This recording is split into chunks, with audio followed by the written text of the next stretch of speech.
une société doit toujours être régulée. Elle ne doit pas se faire sans loi. En laissant cette question à l'appréciation souveraine de chaque famille, on se rend compte qu'il y a beaucoup d'abus, il y a beaucoup de spéculations autour de la dot, beaucoup d'essence que l'on veut donner à la dot.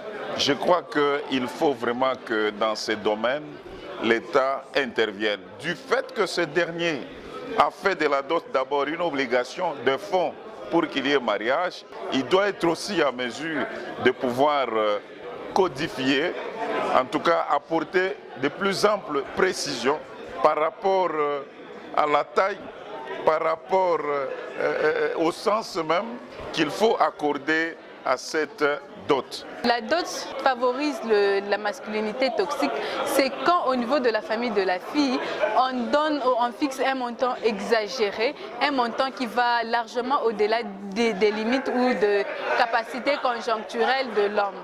Que les législateurs conçoivent une loi qui fixerait un montant uniforme de la dot pour toutes les tribus, pour toutes les ethnies de la RDC. Moi, je pense que c'est une forme de chosification de la femme parce qu'on confère à la femme on donne à la femme une valeur monétaire.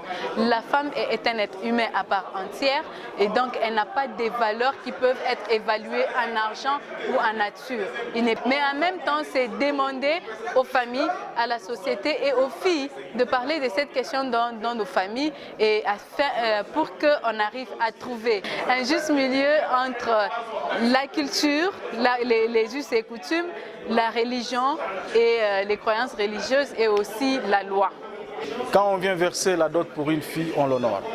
La dot chez nous, on peut la considérer comme un sens de respect. Faire respecter sa femme, c'est faire respecter soi-même.